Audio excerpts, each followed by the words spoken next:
अस्सलाम वालेकुम नाज़रीन, मैं हूं अरबाब चाइनियो। मैंने आज आपको एक मुख्तसर सी न्यूज़ दी थी और उस मुख्तसर सी न्यूज़ में मैंने कहा था कि चीफ ने डंडा उठा लिया। उस मुख्तसर सी न्यूज़ की पूरी डिटेल आ गई है और कराची में बड़े ऑपरेशन का फैसला हो गया है। ये ऑपरेशन मुख्तलिफ मकामात पर मुख्तलिफ इजलासों में तय हुआ है। ये ऑपरेशन कराची में वाइट कॉलर के खिलाफ ऑपरेशन होगा। ये ऑपरेशन उन अफराद के खिलाफ होगा जो सिस्टम को चला रहे हैं। ये ऑपरेशन गलियों में होगा। ये ऑपरेशन कराची के पुलों के नीचे होगा। ये ऑपरेशन उन बाजारों में होगा जो कि गैर कानूनी तौर पर चल रही हैं। ये ऑपरेशन उन अफराद के खिलाफ होगा जो कि गैर कानूनी तौर पर यहां जराइम और कराइम में मुलविस है। आप कहेंगे कि ये ऑपरेशन की नोयत क्या है? ये ऑपरेशन 90 वाला ऑपरेशन नहीं होगा, क्योंकि शहर के हालात अब 90 वाले हैं नहीं कि उस तरह का ऑपरेशन हो। लेकिन ये ऑपरेशन इतना पेचीदा है कि उस ऑपरेशन को करने के लिए तमाम के तमाम लोगों को ईमानदारी से काम करना होगा, तब ये ऑपरेशन पाया तकमील पर पहुंचेगा। आज एक बड़ा इजलास, मैंने आपको कहा ना कि मुख्तलिफ इजलास हुए हैं मुख्तलिफ मकामात पर। कोई इजलास इस्लामाबाद में हुआ है, कोई इजलास जो है शारा फैसल पे हुआ है, कोई इजलास जो है सीएम हाउस गवर्नर हाउस के करीब करीब हुआ है, कोई इजलास जो है या चीफ सेक्रेटरी ऑफिस में हुआ है, और कोई इजलास ऐसे मकामात पर भी हुआ है जहां से इन पूरे जराइम और कराइम को कराची से खात्मे के लिए एक बड़े अहकामात वाज़ेह तौर पर दिए गए। अब आती है बात नीयत की ना। ऑपरेशन का फैसला तो हो गया है और ऑपरेशन की नोयत के चंद नुकात मैंने आपको बताया। अभी मेरे पास सारे ये दस्तावेजात पड़े हुए हैं, मैं आपको उसकी डिटेल बताऊंगा। लेकिन नीयत का मामला बहुत बहुत ज़रूरी होता है, क्योंकि अगर कोई एक ऑपरेशन वहां किया जाता है, समझो एक मिसाल देता हूं कि कराची में पत्थरों के खिलाफ ऑपरेशन हो जो कि गैर कानूनी तौर पर लगाए जाते। अगर केएमसी वाले हिम्मत कर भी ले और उन पत्थरों को हटा भी दे तो पुलिस वाले हिम्मत नहीं करते, बल्कि पुलिस वाले हिम्मत पकड़ते हैं। वो हिम्मत कैसे पकड़ते हैं कि पुलिस जाके उनको कहती है लगाओ, हम बैठे हुए हैं यार, सिर्फ भत्ता बढ़ा देना बस। वो क्या करते हैं, जो गैर कानूनी पथारेदार है वो केएमसी का भत्ता भी पुलिस के भत्ते में डाल के उन्हें डबल कर देते हैं और मौजे करो। शहर की हजारों ऐसी सड़कें हैं जो इस वक्त इन पत्थरों की वजह से ट्रैफिक जाम, हादसात और बहुत सारे मसाइल का शिकार बनी हुई हैं। मेरे पास ऐसी वीडियोस भी आई हैं, ऐसे सबूत भी आए हैं जिससे मैं साबित कर सकता हूं कि कराची के इन गैर कानूनी पत्थरों की वजह से जराइम भी हो रहे हैं, लोगों की जेबें कट रही हैं। क्योंकि वहां पर जब आप सड़कों, एक तो गैर कानूनी तौर पर फुटपाथ के ऊपर आपने गैर कानूनी कब्जा किया, फिर जो सड़क है सड़क के दोनों किनारों पे कब्जा किया।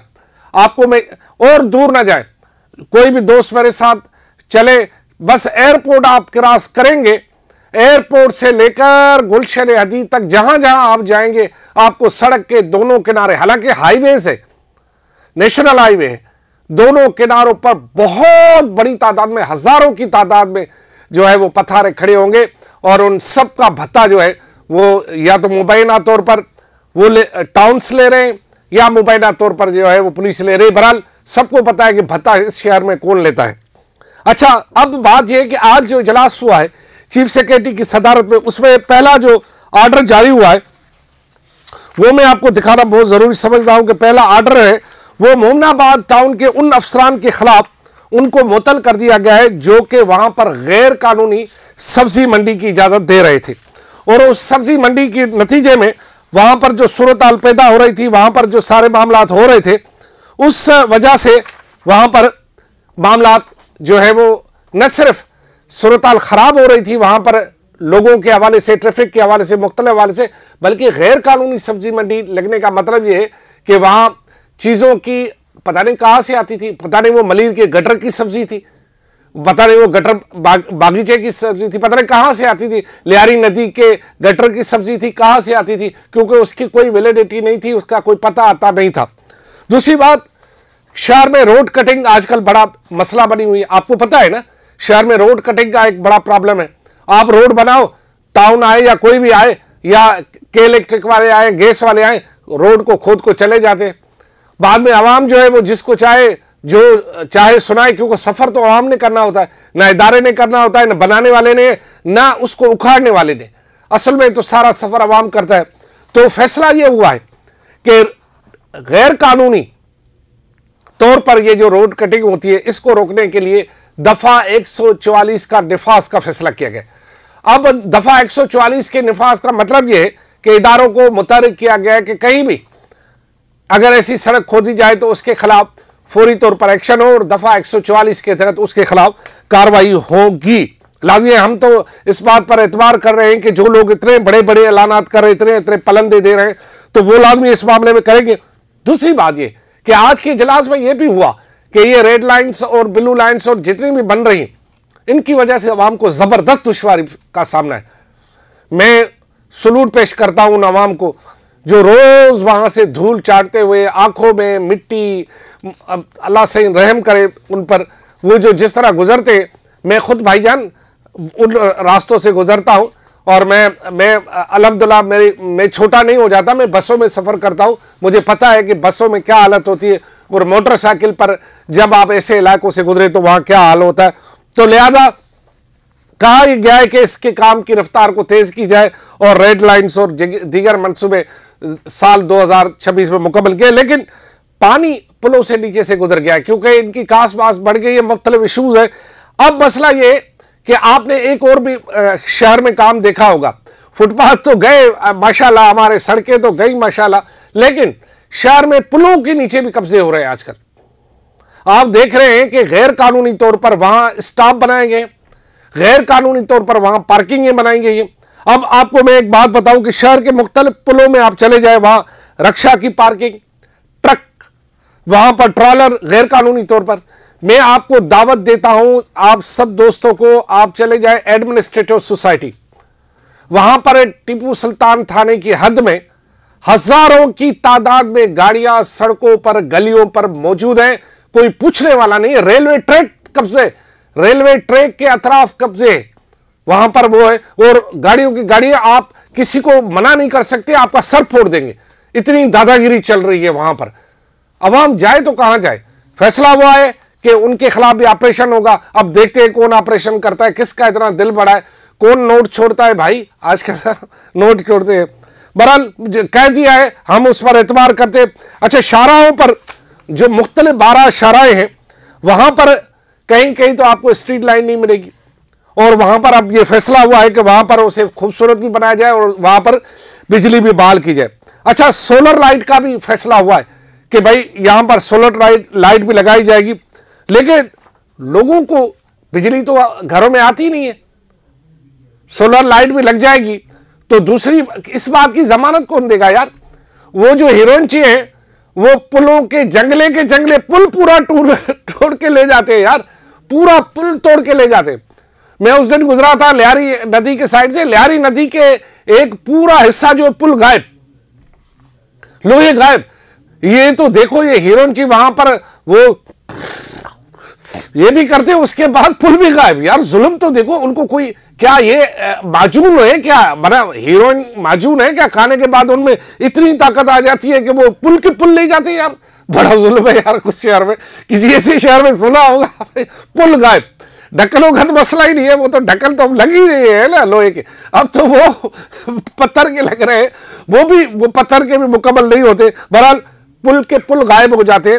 तो फैसला ये हुआ है कि इस हवाले से भी ऑपरेशन किया जाएगा। अब पहले तो हीरोइनों को पकड़ो बोले, पहले वो हीरोइन देने वालों को पकड़ो, फिर पीने वालों को पकड़ो, फिर वह जाके आपकी शायद महफूज हो जाए, पता नहीं। दूसरा, ये जो गैर कानूनी बचत बाजारें हैं, ये बड़ा मसला है। मैं आपको दोस्तों को दावत दूंगा, मैं जुमेरात के रोज इधर में गया बंस रोड की तरफ, तो वहां जो उसके साथ बहुत बड़ी चौड़ी गली है, वहां में गया तो मैंने पूछा भाई यहां तो अब चलने की जगह नहीं है, इतने जो है वो ठेले लगे हुए थे, इतनी चीजें लगी हुई, मोटरसाइकिल सवार तो वहां से गुजर नहीं सकता, गाड़ी तो दूर की बात है। मैं पैदल जा रहा था तो मुझे कोने लग रहे थे। मैंने पूछा भाई ये क्या है, कह रहे जी बचत बाजार है। वहां खवातीन को धक्के लग रहे थे, कोई अल्लाह न करे कोई शरीफ हमारी माँ बहनें वहां से गुजरे तो वो महफूज होकर गुजरे, अल्लाह खैर करे उनका। तो वहां पर इतने गैर कानूनी ठेले, मैंने कहा भाई कौन सा बाजार किसने लगाया है?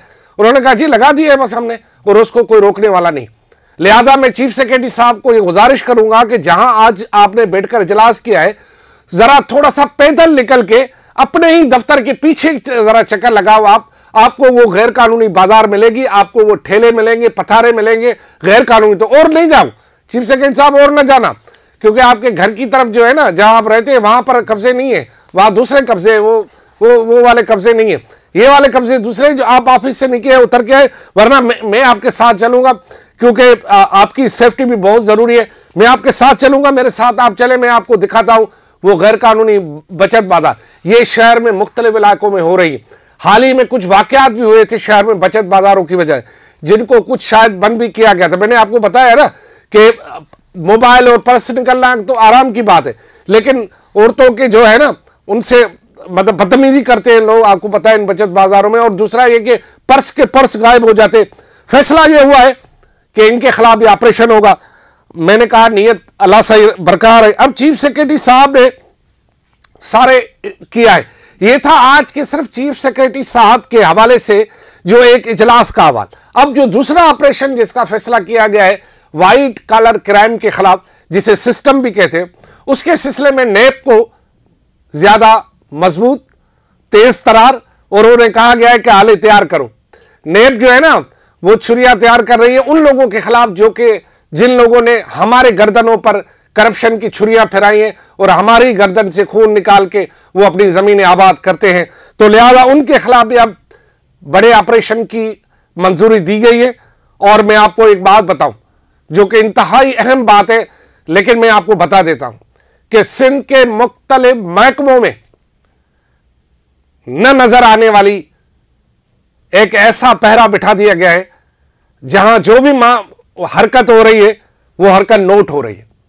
मैं सिंध के तमाम महकमों के जिम्मेदारान को यह इंफॉर्मेशन दे रहा हूं कि भाईजान आप पर नजर हो गई है। ये पता ही नहीं चल रहा कौन आपके साथ वहां बैठे हुए हैं, कोई किस ड्रेस में है, कोई किस ड्रेस में है। आप पर गहरी नजर है और आपके दामन पर जो भी छींटे आ रही है ना, उसका भी उन्हें पता है। वो जब मेरा पता है तो आपका कैसे नहीं पता होगा भाईजान? हमारा सारा पता है उन्हें कि हम क्या करते हैं। और वो उनको अब ऐसे हालात आ गए हैं कि जो आप कर रहे हैं वो सारा वो रिकॉर्ड भी कर रहे हैं। मैं आपको बता दूं, तो मैं चलो यार आपको मुफ्त में जो है ये होशियार कर रहा हूं, आपको करना नहीं चाहिए क्योंकि आप हमसे ज्यादा होशियार है दूसरे मामलात में सिस्टम को चलाने के मामलात में पढ़े लिखे भी हमसे ज्यादा है। लेकिन मैं आपको इंफॉर्मेशन दे रहा हूं, आपकी गाड़ी जहां से रुकती है और आप जिस दफ्तर में बैठते हैं और जहां उतरते हैं, हो सकता है आपका ड्राइवर आपके बारे में सारे हालवाल देता हो, क्योंकि आजकल बड़े लोगों के साथ उसका ड्राइवर भी उठा लिया जाता है, ताकि क्योंकि ड्राइवर को तो ज्यादा मालूमात होती है ना, वो बात भी करते हैं, वो फोन पे जो भी कहता है कि ड्राइवर के कान यूं होते हैं वो सुनता रहता है। लिहाजा ड्राइवर को से भी जरा, बहरहाल मैं क्यों आपको मशवरा दूं भाई, आप खुद खानी खान हो, फंसोगे तो आप जो गलत काम करेगा वो फंसना चाहिए। लिहाजा ये एक अनदेखा ऑपरेशन जो है वो भी लॉन्च हो चुका है। और दूसरी अहम बात मैं आपको बताऊं कि अब किसी भी बड़े अफसर की तकरीरी और तबादला इतना आसान नहीं होगा।